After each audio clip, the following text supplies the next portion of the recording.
All right, let's finish up example 6D. 6D, ready? Yeah, we were talking about this function, and we were given a table of values. We weren't able to generate the y values of the function, its derivative, or its second derivative at any value of x we wanted. We were at the mercy, that's right, Sally, of the table, the chart. We had to use what was there. So the whole second derivative test idea is the power of using the concavity at a single point to determine a local extrema, possibly, if it works, rather than having to rely on points on either side. And that's what part D is asking us. Does f, our function f, have a local max, a local min, or a local neither at x equals 2? Well, before we even look up there, let's see what would need to happen, right? In order for any function to have a local extrema at x equals 2, first of all, either f prime of 2 would have to equal 0, or f prime of 2 would have to equal dne. And then, by the first derivative test, we would need f prime to change signs. It's not signs. At x equals 2. From positive to negative or negative to positive. For the second derivative test, we would need f double prime of c to be either negative or positive. Right? There's two options there. So let's see if the first requirement is met. Is it even a critical value? F prime of 2, F prime of 2. Here's the F prime column. Here's the 2 row. They intersect, and it's 0. Yay, yay. So it is a critical value. Yes? Now, let's look to see what the slopes are doing on either side of 2. Let's analyze F prime of 2 just to the left of 2 and just to the right of 2 on the open interval between negative 3 and 5. Well, if I look just to the left of 2, there's only one value given, and it's the left endpoint, which doesn't work. It's too far away. Negative 3 is too far away from 2. And if I look to the right of 2, the only value I have is at 5. I would really like to plug in like a 1.9 and a 2.1 and determine what's happening to f prime on either side of 2. But since I don't have an equation into which to plug, is that even possible? No. So, darn it, the first derivative test doesn't work. Now, if there was only some other way. Second derivative test, okay. And again, the second derivative test requires only the sign of the second derivative at that point. Not left, not right of, but at the point. So let's see what f double prime of 2 is. F double prime of 2. Here's the f double prime column. Here's the 2 row. They intersect at 4. 4. So f double prime of 2 is 4. What does that mean? If the concavity is 4, yes, it's all about not the number 4. It's all about the fact that 4 is what type of number? Positive. So it's all about the inequality. The justification for the second derivative would be since f prime of 2 equals 0. Okay, since, maybe we'll add that here. Since f prime of 2 equals 0, critical value, check. And f double prime of 2 equals 4, which is greater than 0. You wouldn't even have to say equals 4. You could just say f double prime of 2 is greater than 0. Now, I like to make sure I'm answering the question correctly, because if it's greater than 0, it's positive. Twinkles in the eye, happy, smiling. Local min, right? Since that and that, comma, f has a local min at x equals 2. Do we know what the minimum value is? Yeah, it's f of 2, right? Which we can actually get from the chart. F of 2, it's 2. Yeah, so if it asks for that, we could answer it. We don't want to volunteer it. But it has a local minimum of f of 2 equals 2 at x equals 2. Did it ask for the y value or just the x value? Does it have a local max and min at x equals 2? Okay, so if I left it like this, would it be wrong? No, if you volunteer more information and it's correct information, then it's okay. But I would say in general, don't volunteer more information because you have the burden of being correct and there's no bonus points, right?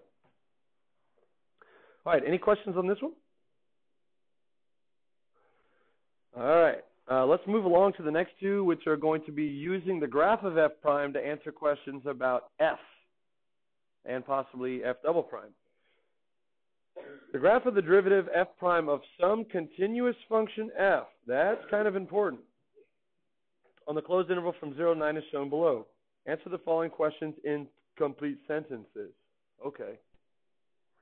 All right.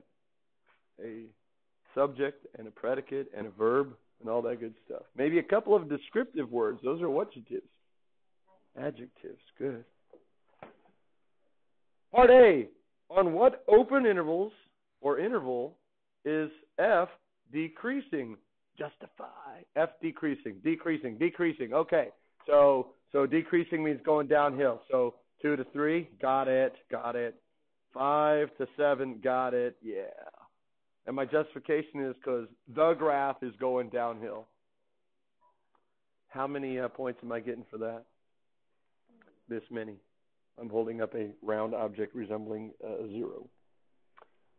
0. Okay, there's a lot of things wrong with that. First of all, when I say the graph, guess what everyone who's looking at your paper is going to say? Which graph? What graph? Are you talking about this graph or some other graph that's not this one? We'll play stupid. Okay, so you would say the graph of f prime, but hopefully then when you say the graph of f prime, you're like, ooh, that is the graph of f prime, not the graph of f. Okay, okay. Good thing I'm in the habit of checking my answers. Yeah, that's the most common thing. So whenever you're given a graph or a table or an equation, make sure you know what it's the graph table equation of. This is f prime. We're asked about f. The y values of this graph are the slopes of f, yes? So if you want to justify ahead of answering the question, it can actually help you answer the question. You could say since f prime decreasing is when f prime is what? If a function is decreasing, its derivative is negative. Since f prime is less than 0 on what intervals? Well, that's going to be below the x-axis, right? So on the open interval from 0 to 1, union 6 to 8, comma, f is decreasing on these intervals. So you do want to refer back to them. You're saying here's where it happens because here's where the behavior is exhibited. And again, I would be very judicious in your choice of pronouns unless there's a clearly defined antecedent. I listed the intervals in the same sentence. Now I'm referring back to those same intervals. You don't want to say the graph, since it, that's vague. So that's justifying ahead of the answer, which can help you answer it. You could also say f is decreasing on 0 to 1, 6 to 8, since f prime is less than 0 on these intervals. You could also write out f prime is negative on these intervals, but less than 0, not only more economical, more mathy. Yeah. All right, questions on that one? Letter B. At what value or values of x does f have a local maximum or a local minimum? Okay, before we look at the graph, first of all, f is going to have a local max or a local min only at a what value? Critical value. Critical values are where the derivative is equal to 0 or the derivative equals d and e. And since we know it said above that f is continuous everywhere, any value where my graph, f prime, is undefined, it's going to be a critical value. Now, because there's not an equation that we're actually taking the derivative of and setting it equal to 0 to find them, if you're going to do some kind of a justification for a local max or min, you do have to first state that they're critical values. So let's go gather our posies here before we make our posy bouquet. Where is f prime 0 undefined? Well, that's the graph for this, right? It's 0 at 1, 6, and 8. Is it undefined anywhere? This graph is not undefined anywhere. So just 1, 6, and 8. So we'll say f prime equals 0, and underneath there we'll go x equals 1, 6, and 8. And again, you don't even have to state that if it doesn't happen. You're just considering it. This locks in your critical value justification. If you just say that and give x values, we know you're calling those critical values. It's good. Now, all we have to do is create a little number line chart and test the sign of f prime in between those, yeah? That's going to take a while. Do we really need to make a number line chart if we have the graph? Isn't the graph better than a number line chart? The number line chart gives us the sign of f prime on the interval. We not only have the sign of f prime, we kind of have the relative numeric quantities, the quantitative magnitudes. Okay, so here we go.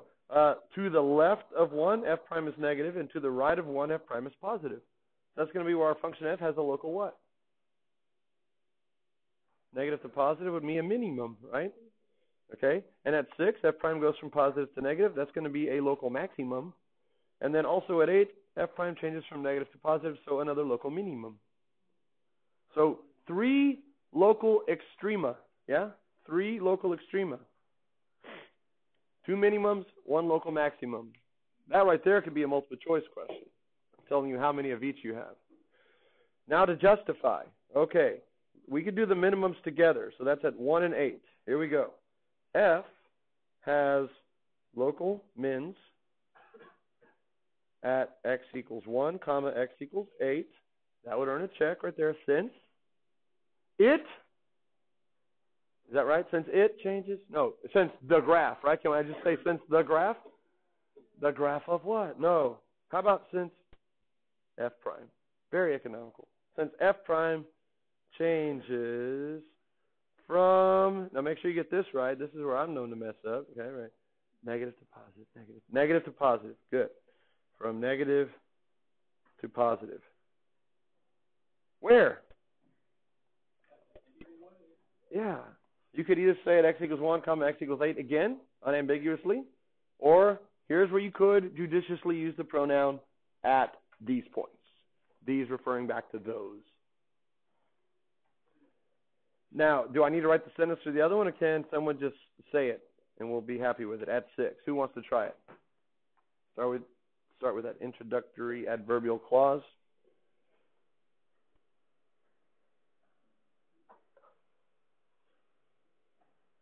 Or how about f of x has a local max at, go tally, at x equals 6 since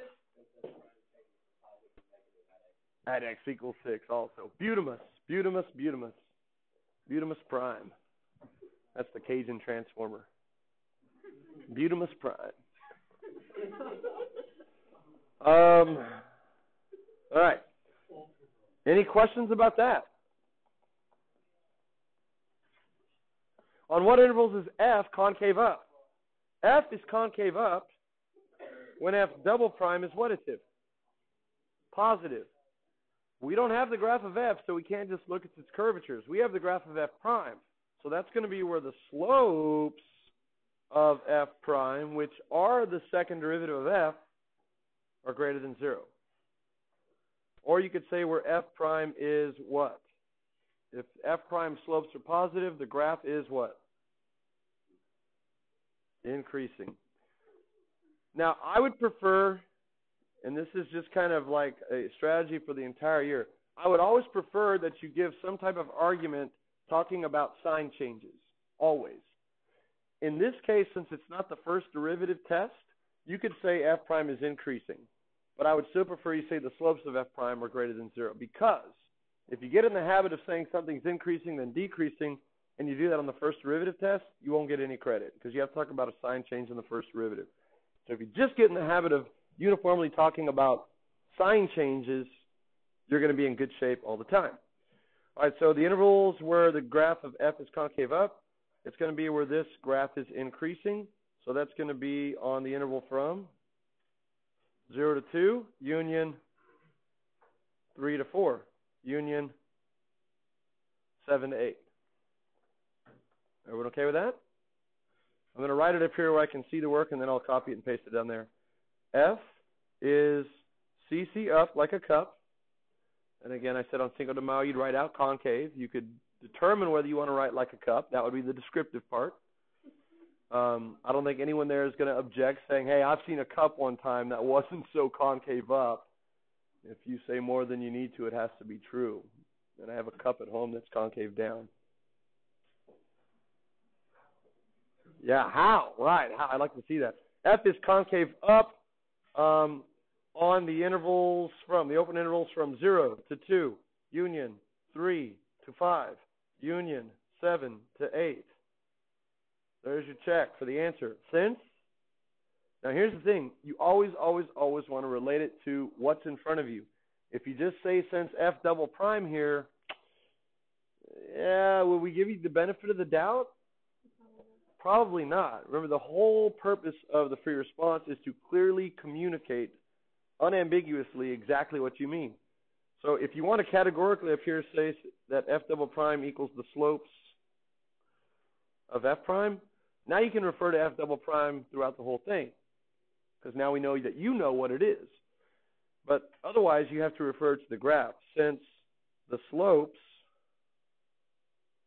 of F prime are what? Increasing or positive? The slopes of F prime are positive, yeah, on these intervals. Because remember, once I say slopes, I'm talking about the derivative. So always get in the habit of talking about a sign change, not really increasing to decreasing. I've seen students write that argument since the slopes of F prime are increasing on this interval. If you're talking about the slopes of F prime increasing, guess what? You're talking about the third derivative. Slopes of F prime, that's F double prime. Increasing, that's its rate of change. So be careful. All right, state the points of inflections of F. Justify. Well, inflection values, let's talk about those. That's going to be where the second derivative is either 0 or the second derivative is undefined. And since we know the function F is defined everywhere, any value that makes the second derivative undefined will be a PIV. Well, that's going to be the slopes of this graph. Where are the slopes of this graph? 0. 2, 3, 4, and 7. Are the slopes of this graph ever undefined?